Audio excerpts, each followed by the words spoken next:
আসসালামু আলাইকুম। Welcome to Neelmoon blog. চলে এসেছি নতুন একটি ব্লগ নিয়ে।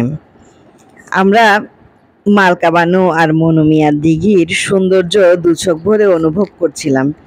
এখান থেকে চলে এলাম মেঘনা পার্কে। যেহেতু জামাই প্রশাসনের লোক, তাই জামাই সব কিছু চিনে আনোয়ারাতে, তাই উনি সব কিছু খবর নিয়ে রেখেছে। আমাদেরকে নিয়ে এসেছে মেঘনা পার্কে ঘুরতে। আলহামদুলিল্লাহ, এমন একজন মেয়ে জামাই পেয়েছি। পরম করুণাময়ের কাছে কৃতজ্ঞতা জানাই যে আমার নিহাল মুন্নির কাছ থেকে এতটা নিখুঁতভাবে কেউ কখনো জিজ্ঞেস করেনি। নিহাল মুনকে খুঁটিয়ে খুঁটিয়ে জিজ্ঞেস করেছে তাদের কোথায় কোথায় যাওয়ার ইচ্ছা, তাদের কাছ থেকে তাদের ছোটোখাটো শখগুলো সব কিছু জেনে নিয়েছে। এভাবে করে আমার নিহাল মুনের কাছ থেকে কখনো কেউ জানতে চায়নি ওদের কি ইচ্ছা, ওদের কি খেতে ইচ্ছা করছে, কোথায় ঘুরতে যেতে ইচ্ছা করছে, প্রতিটা জিনিস একদম নিখুঁতভাবে জেনে নিয়েছে। তারপর ওদের প্রত্যেকটা ইচ্ছা পূরণ করে দিয়েছে। তাই ওদের ইচ্ছা মতো এখানে ঘুরতে নিয়ে এসেছে। আল্লাহ যেন আমার মেয়ে জামাইয়ের নেক হায়াত দান করে, তাকে সুস্থতা দান করে। অনেক করেছে আলহামদুলিল্লাহ। আমি হয়তো শাশুড়ি হিসেবে ওদের জন্য কিছুই করতে পারিনি, সে তুলনায় আমার মেয়ে জামাই মেয়ে আমাদের জন্য অনেক কিছু করেছে। আমাদেরকে খুশি করার জন্য সর্বোচ্চ চেষ্টা করেছে। প্রচণ্ড রকমের রোদ, এত বেশি রোদ, 12টার সময় একদম খাড়া রোদ। এখানকার অবস্থাটা এত বেশি খারাপ, রোদের জন্য সামনের দিকে তাকানো যাচ্ছিল না, ঠিকভাবে হাঁটতে পারছিলাম না, মানে খুব বাজে একটা অবস্থা ছিল। তারপরও জামাই সর্বোচ্চ চেষ্টা করেছে আমাদেরকে আনন্দ দেওয়ার জন্য, আমাদেরকে সব কিছু দেখানোর জন্য। তাই এটা হচ্ছে আমাদের সেকেন্ড। প্রথমে আমরা মনুমিয়ার দিঘি দেখে এখানে আসলাম। এখানে একটা মালিক এখানে অদ্ভুত একটা নিয়ম করেছে, এখানে অনেকগুলো মাছ পুষতেছে উনি। এখানে এসে হাততালি দিলে এই মাছগুলো সামনে চলে আসে।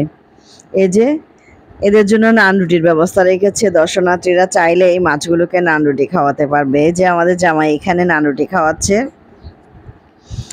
খুব সুন্দর করে তালি দেওয়ার সাথে সাথে মাছগুলো মাথা তুলে উপর দিকে চলে আসে। খুব শৌখিন মানুষ বলতে হবে যিনি এই পার্কটা করেছেন।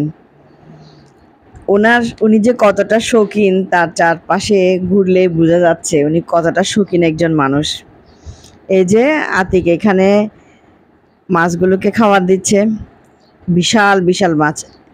এখানে এগুলো যে দেখাশোনা করে উনি বলছে এখানে 20-25 কেজি পর্যন্ত মাছ রয়েছে। উনি মাছ ধরেন না, মাছগুলো পোষেন। খুব শৌখিন একজন মানুষ। এখানে হরেক রকমের ফুল রয়েছে, হরেক রকমের ফুল গাছ রয়েছে, বসার জন্য প্লেস রয়েছে। যেহেতু আমরা কড়া রোদের মধ্যে এসেছি তাই একটু অস্বস্তি হচ্ছে, কিন্তু জামাই আমাদেরকে আনন্দ দেওয়ার জন্য সর্বোচ্চ চেষ্টা করছে।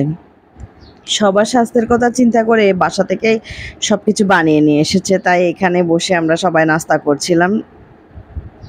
উপরে খুব সুন্দর করে খড়ের ছাউনি দিয়ে দিয়েছে, এখানে বসে যেন শান্তি, চারপাশে সবুজ আর সবুজ, মাঝখানে আমরা বসে নাস্তা করছিলাম।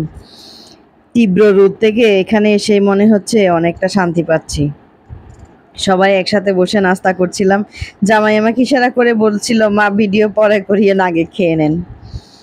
খুব চেষ্টা করছে শাশুড় শাশুড়িকে আনন্দ দেওয়ার জন্য, শালা শালিকে আনন্দ দেওয়ার জন্য। আলহামদুলিল্লাহ, এমন একজন মেয়ে জামাই পাওয়া আসলে শাশুড় শাশুড়ির জন্য সৌভাগ্যের। কত কষ্ট করছে শাশুড় শাশুড়ির জন্য। এখানে চারপাশে সৌন্দর্য উপভোগ করতে করতে আমরা চলে যাব এবার মোসনলিয়ার মাজারে। নিহাল মুন যেহেতু যায়নি তাই ওদেরকে মাজারটা দেখানোর ইচ্ছা ছিল, যদিও মেয়েরা মাজারে যায় না, কিন্তু এখানে আসার পর প্রচণ্ড ভিড়ের কারণে ভিতরে যাওয়া হয়নি। তবে একজনের সাথে কথা বলেছিলাম, তার কাছে শুনেছি এই যে উপরে এটা হচ্ছে খড়ের ছাউনি, এটা খড় দিয়েই করতে হয়। আর এই ছাউনিটা দেয় হিন্দু সম্প্রদায়ের মানুষ, যারা যুগী বংশের। এরা একটা খড়ের বান দেওয়ার পর নাকি গোসল করতে হয়, এত বেশি গরম এখানে। আবার একটা খড়ের বান দেয়, আবার গিয়ে গোসল করে আসে। এইসব গল্প শুনছিলাম ওনার কাছ থেকে। শোনার পরে মাজার সম্পর্কে বেশ কিছু গল্প শুনলাম। শোনার পরে এখানে আসলে শুক্রবার হওয়ার কারণে এত বেশি ভিড় ছিল, আমাদের গাড়িটাও পার্ক করতে পারছিল না। তাই আমরা খুব তাড়াতাড়ি এখান থেকে বের হয়ে গেলাম। যেহেতু মাজারে তো একটু শুক্রবারে একটু ভিড় বেশি হয়, তাই আমরা এখান থেকে সোজা চলে যাচ্ছি। কেপিজেটে যাওয়ার আগে আমরা এখানে আসলাম আনোয়ারা কলেজে। আনোয়ারা কলেজ, যেটা মোসানলিয়া কলেজ নামে পরিচিত। কলেজটা অনেক সুন্দর। এটা অনেক বড় একটা বট গাছ। এখানে বট গাছের সংখ্যা বেশি। রাস্তাঘাটে দেখলাম অনেক বড় বড় বট গাছ, এজন্যই মনে হয় এটার নাম বটতলি। এই যে কলেজের পিছনে যে পাহাড়টা, এই পাহাড়ের চূড়ায় রয়েছে হিলটপ পার্ক।